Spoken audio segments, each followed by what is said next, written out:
Praise the Lord. आप सबको जय मसीह की सुंदर शाम में परमेश्वर का धन्यवाद करती हूँ। एक वचन पढ़ोगे मत्ती की किताब 7 अध्याय और 24 पद मैं पढ़ूंगी। आगे जब पढ़ती हूँ 25, 26, 27 तो यहाँ पर दो व्यक्ति के बारे में बातचीत होती है। मैं 24 पद पढ़ रही हूँ। इसलिए जो कोई मेरी यह बात सुनकर उन्हें मानता है वह उस बुद्धिमान मनुष्य की समान ठहरेगा जिसने अपना घर चट्टान पर बनाया है। आमीन। यहाँ पर दो व्यक्ति के बारे में बातचीत हो रही है कि एक व्यक्ति अपना घर चट्टान पर बनाया है और एक व्यक्ति अपना घर बालू पर बनाया है।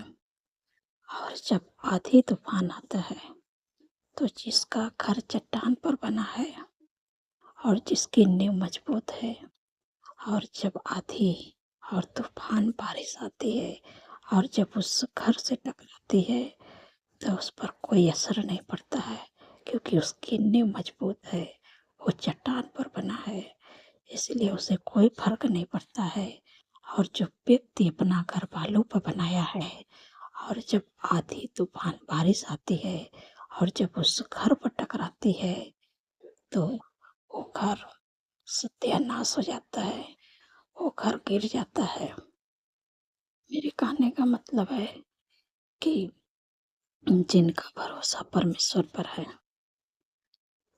वो, बाइबल कहती है, वो कभी लज्जित नहीं होता है कि भले आंधी आए, तूफान आए, जब बाढ़ आ जाए, लेकिन जो घर नींव पर बना है, जो घर चट्टान पर बना है, आंधी तूफान टकराएगी तो लेकिन वो हिलेगा नहीं, वो गिरेगा नहीं और सत्यानाश नहीं होगा।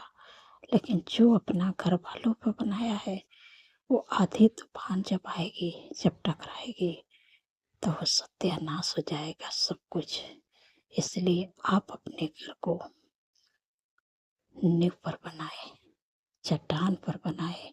और जो बालू पर बनाया होगा उसका तो मैं जानती हूँ कि 1 महीने, हाँ 2-3 महीने में उसका घर तैयार हो गया होगा। लेकिन जो अपना घर चट्टान पर बनाया है, जो नींव पर बनाया है, तो उसका तो 5 से 6 महीने, साल भी लग गया होगा, क्योंकि उसकी नींव मजबूत है।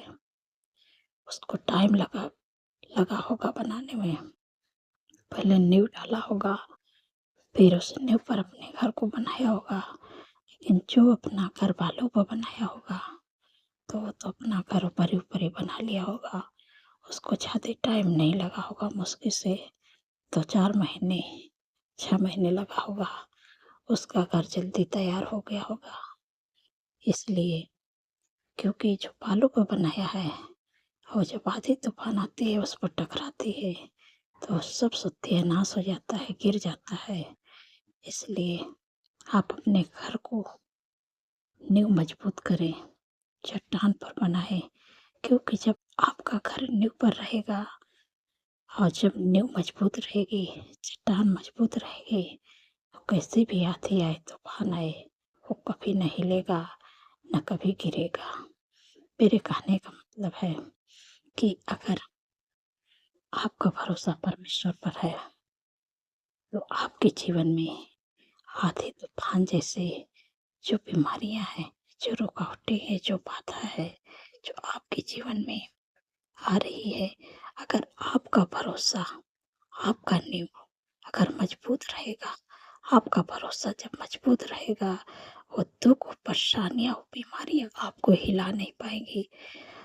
दुख तो आएगा, परेशानियां तो आएगी, समस्या तो आएगी, लेकिन अगर आप परमेश्वर पर भरोसा करते हैं, आपका भरोसा अगर चट्टान पर है, अगर नींव आपकी मजबूत है, तो बीमारियां आपके कुछ भी नहीं कर पाएगी। परमेश्वर आपको उस बीमारियों से बाहर निकालेंगे। अगर आपका भरोसा नहीं है, बालू के बराबर है, जिसने अपने घर बालू पर बनाया है, तो आंधी आएगी, वो टकराएगी उस घर पर, वो सत्यानाश हो जाएगा। इसलिए आप अपने घर को उस चट्टान पर बनाए जिसकी नींव मजबूत रहती है। कितनी भी आंधी आए, कितनी भी तूफान आए, अगर उस घर से टकरा भी जाए तो उसकी हानि नहीं होगी, कभी हिलेगा नहीं। आपका भरोसा ऐसा होना चाहिए। सो मैं आशा करती हूँ कि आप समझ गए होंगे। परमेश्वर इस वचन के द्वारा आप लोगों को आशीष दे। सो आइए मिलके मैं प्रार्थना करती हूँ। धन्यवाद धन्यवाद धन्यवाद मेरे पिता परमेश्वर प्रभु जी। मैं हृदय गहराई से धन्यवाद करती हूँ। आपका तारीफ बखान बढ़ाई करती हूँ, प्रशंसा करती हूँ, स्तुति करती हूँ, महिमा करती हूँ प्रभु। जय जयकार करती हूँ मेरे प्यारे प्रभु। आपने प्रभु पूरे दिन सुरक्षित संभाल के प्रभु सुंदर से शाम दिखाए प्रभु, इसके लिए धन्यवाद। इसके लिए धन्यवाद करती हूँ प्रभु। आपका तारीफ बखान बढ़ाई करती हूँ प्रभु, प्रशंसा करती हूँ, स्तुति करती हूँ, महिमा करती है प्रभु। जय जयकार करते हैं मेरे प्यारे प्रभु। क्योंकि प्रभु आपने पूरे दिन में हर ख्वाब खतरे, हर दुर्घटना, हर एक्सीडेंट, हर बुराई, हर दुष्ट के जाल से प्रभु आपने अपने लोगों को प्रभु बचा के रखे प्रभु। इसके लिए मैं धन्यवाद करती हूँ मेरे प्यारे प्रभु। कोट कोट धन्यवाद, लाख लाख धन्यवाद करती हूँ मेरे पिता परमेश्वर प्रभु जी। आपने कितनी सामर्थ्य पावरफुल वचन से प्रभु अपने लोगों से प्रभु बातचीत की है। मैं आपका धन्यवाद करती हूँ प्रभु। प्रभु आपने कहा है कि यहाँ पर तो व्यक्ति के बारे में बातचीत होती है, तो यहाँ पर प्रभु ने कहा है कि जिसका घर चट्टान पर है, जिसका नींव मजबूत है और जिसका घर बालों का बना है। परमेश्वर यहाँ पर आपने कहा है कि जिनका घर चट्टान पर बना है और जिसका नींव मजबूत है, कितनी भी आंधी आए, कितनी भी तूफान आए, बारिश होए, लेकिन उस घर से जब टकराएगी तो घर नहीं हिलेगा, क्योंकि उसकी नींव मजबूत है। और जिस घर की नींव कमजोर है, जो घर बिना नींव का बना है, जो घर बालू पर बना है, उससे उस घर पर जब आंधी आएगी, तूफान आएगी, जब उस घर से टकराएगी तो घर टूट जाएगा, बिखर जाएगा, मानो कि सत्यानाश हो जाएगा प्रभु। इसलिए आपसे विनती प्रार्थना करती हूँ प्रभु कि जो कोई भी अपना घर बनाए वो नींव पर बनाए, वो चट्टान पर बनाए। क्योंकि जिसका घर नींव पर आता है, जिसका घर चट्टान पर आता है, कितनों भी आंधी आए, तूफान आए, बाढ़ें आए, लेकिन वो कभी नहीं हिलेगा, कभी वो सत्यानाश नहीं होगा। मीन्स मेरे कहने का मतलब है कि अगर आपका भरोसा परमेश्वर पर है, आपके जीवन में ये आंधी जैसी, तूफान जैसी दुख, बीमारियां, परेशानियां आए, लेकिन वो कभी आपकी हानि नहीं कर पाएगी, क्योंकि आपका भरोसा सर्वशक्तिमान परमेश्वर पर है। क्योंकि आपने अपने घर को चट्टान पर बनाया है, आपने अपने घर को उस नींव पर बनाया है कि जो सर्वशक्तिमान परमेश्वर है। आपका भरोसा सर्वशक्तिमान परमेश्वर पर है। आंधी तो आएगी, तूफान तो आएगी, दुख तो आएगी, बीमारियां तो आएगी, परेशानियां तो आएगी, लेकिन आपकी कोई हानि नहीं कर पाएगा। आपका धन्यवाद करते हैं प्रभु। आप अपने लोगों का प्रभु, आप चट्टान है प्रभु, आप नींव है प्रभु, जिनका भरोसा आप पर रहता है प्रभु, प्रभु उसकी कभी हानि नहीं होती प्रभु। मैं आपका धन्यवाद करती है प्रभु। मेरे पिता परमेश्वर प्रभु जी, जितने लोग कर्ज से परेशान प्रभु, आपके वचन में लिखा है कि आवा तेरे लिए अपने आकाश रूपी उत्तम भंडार को खोल के फिर तभी बस समय पे मैं बरसाए करेगा और तेरे सारे कामों पर आशीष देगा और तो बहुत तेरी जातियों को उधार देगा, परंतु तुझे किसी से उधार लेना ना पड़ेगा। धन्यवाद प्रभु, धन्यवाद प्रभु। आपने अपने लोगों प्रभु कर्ज मुक्त कर दिया प्रभु, किसी से उधार नहीं लेंगे, वरन हाथ बढ़ा के देने वाले बनेंगे। आपने प्रभु ऐसी आशीष अपने लोगों को दे दी है प्रभु। आपका धन्यवाद करते हो प्रभु। जितने लोग दुख में, परेशानियों, बीमारियों में है प्रभु, आपके वचन में लिखा है कि निश्चय उसने हमारे रोगों को सह लिया है और हमारे दुखों को उठा लिया है। हमारे ही शांति के लिए उस पर ताड़नाएं पड़ी कि उसके कोड़े खाने से सब चंगे हो जाए। जो भी आपके शरीर में दुख है, परेशानी है, बीमारी है, कष्ट है, इसी समय मैं आज्ञा देती हूँ, आप अपने उस बीमारी की जगह पर अपने हाथ को बढ़ाएं, आप मेरे साथ में मिलकर डांटिएगा।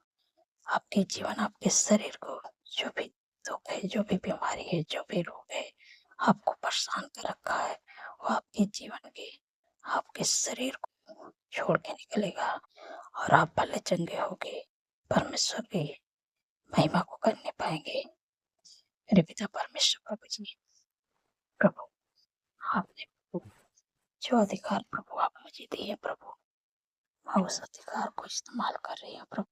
इसी समय मैं आज्ञा देती हूँ यीशु के नाम से, जिनके कमर में दर्द है, घुटनों में दर्द है, मांसपेशियों में सूजन है, अकड़न है, हड्डियों का दर्द है, इसी समय मैं आज्ञा देती हूँ यीशु के नाम से उनके जीवन, उनके शरीर को छोड़ के निकल जाए। तेरा कोई अधिकार नहीं है यीशु के नाम से। इसी समय मैं आज्ञा देती हूँ जिनके शरीर में माइग्रेन, सर्वाइकल, हार्निया, गुप्त रोग, urine infection, blood infection, fungal infection, heart की बीमारी, कैंसर की बीमारी, टीबी की बीमारी, साठिया की बीमारी, अल्सर, ट्यूमर की बीमारी, सर्दी जुकाम, छींके की बीमारी, बुखार की बीमारी, सारी बीमारियां मैं तुझे आज्ञा देती हूँ जिनके भी जीवन में, जिनके भी शरीर में, इसी समय आज्ञा देती हूँ यीशु के नाम से उनके जीवन, उनके शरीर को छोड़ के निकल जाओ। तेरा कोई अधिकार नहीं यीशु के नाम से। धन्यवाद प्रभु, आपने अपने लोगों प्रभु हर प्रकार की बीमारियों से प्रभु आपने छुटकारा दे दिया प्रभु। मैं आपका धन्यवाद करती हूँ प्रभु, धन्यवाद प्रभु। मेरे पिता परमेश्वर प्रभु जी, जितने लोगों का जन्मदिन है प्रभु, आपके वचन में लिखा है कि मैं तुझे दीर्घायु से तृप्त करूंगा, अपने किए हुए उद्धार का दर्शन दिखाऊंगा। हाँ प्रभु, उनके जीवन में एक नए वर्ष जोड़ोगे, सपनों को साकार करे प्रभु, अच्छा स्वास्थ्य दे, उनके मनोरथों को पूरा करे प्रभु। 365 दिन में प्रभु आपके उपस्थिति में चलने पाए, आपके कामों को करने पाए प्रभु, आपके चेहरे के तेज को उनके चेहरे पर चमकने पाए प्रभु। जो आशीष आपने अब्राहम को दिए प्रभु, उस वचन के द्वारा मैं आप लोग ब्लेस करते हैं प्रभु। के वचन में लिखा है कि मैं तुमसे एक बड़ी जाति बनाऊंगा, तुम्हें आशीष दूंगा, तेरे नाम को महान करूंगा, तो आशीष का मोल होगा। धन्यवाद, धन्यवाद। इस वचन के द्वारा मैं आप लोग को ब्लेस करते हैं। दुनिया के हर एक क्षेत्र में आपके नाम को महान करेंगे और आप आशीष का कारण बनेंगे, आप आशीष का मोल बनेंगे। धन्यवाद। अपने प्रभु, अपने लोगों को दीर्घायु से तृप्त कर दिया प्रभु, मैं आपका धन्यवाद करती हूँ प्रभु। जो बच्चे हाई स्कूल, इंटर का पेपर दिए प्रभु, आपका धन्यवाद करते हैं प्रभु। आप उन्हें अच्छे नंबर से प्रभु पास करवा दिए प्रभु, आपका धन्यवाद करती हूँ। मेरे पिता परमेश्वर प्रभु जी, जिन बहन को कोई संतान नहीं प्रभु, काफी दिन हो गए प्रभु, उन पर दया करे प्रभु, क्योंकि प्रभु जैसे आपने हन्ना पर दया किया प्रभु, उन्होंने आंसू बहा रही थी प्रभु, आपने उनके आंसुओं को पोंछ डाला और उनके दुख को आनंद में बदला प्रभु। वैसे अपने बेटे के दुख को आनंद में बदले प्रभु। काफी दिन हो गया प्रभु, कोई संतान नहीं प्रभु, दया करे प्रभु। आपके लिए कोई भी काम कठिन नहीं प्रभु, असंभव को संभव करने वाले प्रभु आप है प्रभु। क्योंकि प्रभु आपके वचन में लिखा है प्रभु कि गर्भ का प्रतिफल यहोवा की ओर से प्रभु, उनके को ब्लेस करें और बच्चे का शीश दे। धन्यवाद, धन्यवाद प्रभु, अपने गर्भ का प्रतिफल दे दिया। आने वाले समय में इस गर्भ का प्रतिफल अपने जीवन में पूरा होते हुए देखिए यीशु मसीह के सामर्थ्य नाम से। धन्यवाद प्रभु, धन्यवाद प्रभु। मेरे पिता परमेश्वर प्रभु जी, मैं आपसे विनती प्रार्थना करती हूँ कि जो बच्चे गलत रास्ते में उनको सही रास्ते पे लाए प्रभु। क्योंकि प्रभु आपके वचन में लिखा है कि तेरा वंश इस पृथ्वी पर पराक्रमी होगा, सीधे लोगों की संतान आशीष पाएगी। धन्यवाद प्रभु। आपने प्रभु जो बच्चे गलत रास्ते पे गए थे, मैं आपका धन्यवाद करती हूँ कि प्रभु आपने सही रास्ते पे ला दिया। प्रभु आने वाले समय में प्रभु आप उन बच्चों को जो गलत रास्ते में थे, इस पृथ्वी पर पराक्रमी बनाएंगे और उन्हें ऊंचे पदों पर नियुक्त करेंगे। मैं आपका धन्यवाद करती हूँ। इसलिए आप लोग चिंतित दुखित परेशान नहीं हो। वही कि हमारे बच्चे गलत रास्ते में चले गए, प्रभु पर भरोसा रखिए, प्रभु के वचन पर भरोसा रखिए। प्रभु अपने वचन को के बच्चे के जीवन में पूरा करेंगे और आने वाले समय में परमेश्वर आपके बच्चे को इस धरती पर, इस पृथ्वी पर पराक्रमी बनाएंगे और उन्हें ऊंचे पदों पर नियुक्त करेंगे यीशु मसीह के सामर्थ्य नाम से। धन्यवाद प्रभु, धन्यवाद प्रभु। जो लोग ज्यादा चिंता करते हैं, प्रभु आपने कहा कि अपनी सारी चिंता मुझे दे दो क्योंकि मुझे तुम्हारा ध्यान है। धन्यवाद प्रभु, आपने अपने लोगों को चिंताओं से छुटकारा दे दिया। मैं आपका धन्यवाद करती हूँ प्रभु, धन्यवाद। आपने हमारी प्रार्थनाओं को सुना प्रभु। जो लोग प्रभु रात में सोते हैं, बुरे सपने देखते हैं, डरावने सपने देखते हैं, नींद नहीं आती है, रात भर बेचैन रहते हैं, डरते हैं, घबराते हैं, वो आपके वचन में लिखा कि मत डर, मैं तेरे संग हूँ, मैं तुझे दृढ़ करूंगा, मैं तेरी सहायता करूंगा, मैं अपने धर्म दाहिने हाथ से मैं तुझे संभालूंगा। धन्यवाद। आपको डरना नहीं है, परमेश्वर आपके संग में है, परमेश्वर आपको दृढ़ करेंगे, आपकी सहायता करेंगे, आपकी मदद करेंगे। आपको डरने की जरूरत नहीं है। जब रात में सोएंगे, परमेश्वर सुख भरे चैन भरे मीठे नींद से सुनाएंगे, क्योंकि प्रभु के वचन में लिखा है कि मैं अपने दूतों को तेरे निमित्त आज्ञा दूंगा, तो जहाँ कहीं भी रहो तेरी रक्षा करेंगे। जब आप सोएंगे तो परमेश्वर का स्वर्गदूत आपकी रक्षा करेंगे और आप सुख भरी चैन भरे मीठे नींद से सो पाएंगे। और जब कल का नया दिन देखेंगे तो परमेश्वर का तारीफ बखान बड़ाई प्रशंसा को करने पाएंगे। धन्यवाद प्रभु, सारा आदर मैं प्रभु के नाम को देती हूँ और इस प्रार्थना को यीशु के सामर्थ्य और पवित्र नाम से मानती हूँ। सुने और करें। आमीन, आमीन और आमीन।